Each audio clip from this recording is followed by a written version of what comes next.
Imos ca información deportiva. Movementos no Noia Portus Apostoli.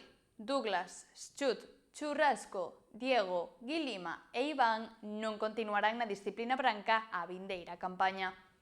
Hai case un mes que o Noia Portus Apostoli xogou o seu último partido da temporada. Os noieses pecharon unha gran campaña caendo por 4-1 na pista do Movistar Inter para afirmar o 11º posto da primeira división. Coa competición en plena disputa polo título, o conxunto noies está a dar os seus primeiros pasos no mercado de fichaxes e anunciou xa 6 baixas.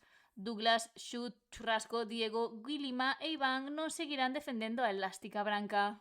Para o clube non é nada fora da liña que nos marcamos fai uns meses máis, non? Porque na primeira división os plantéis do ano seguinte xa se programan con moita antelación, non? É algo que tiñamos previsto, outro día anunciamos 5 ou 6 baixas, non recordo exactamente se foron 5 ou 6, pero é algo que non se sae da liña que nos marcamos, da folla de ruta que nos marcamos, non? O grosso do plantel,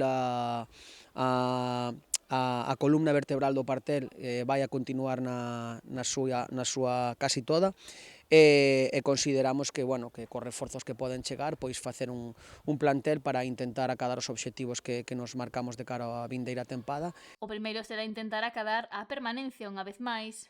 E despois, pois, bueno, pois como este ano, onde che poña a competición. Este ano tuvemos 3 UIs, UI en Copa de España para clasificarnos por nada, quedamos fora da Final Four da Copa do Rei en penaltis, en playoff estuvemos aí a chisquiño, non? Pero bueno, hai que ter os pés no chan e hai que seguir asentando este proxecto que si deportivamente xa é moi complicado, tamén é que sumalo, non? Que económicamente tamén é moi complicado, os presupostos que se manexa un clube de primeira división é moito esforzo, e daqui animo tamén a todas as empresas que se queiran colaborar para intentar sumarse a este proxecto de vila, de comarca.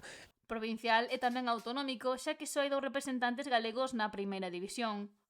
O Portus Apostoli ten xa negociacións en marcha para sumar novos xogadores ao equipo. Xa temos firmado un par de xogadores, non? Que en breve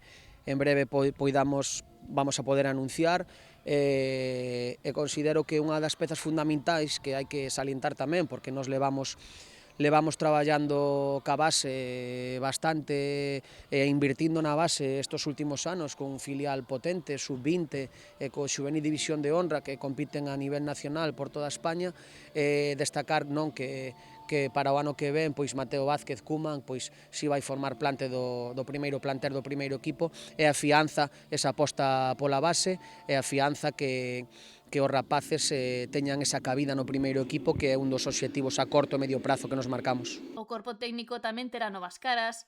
Juan Carlos Argibay, preparador físico e nutricionista nas últimas 3 temporadas, e Sergio Gil, segundo adestrador nesta campaña, finalizaron a súa relación co club.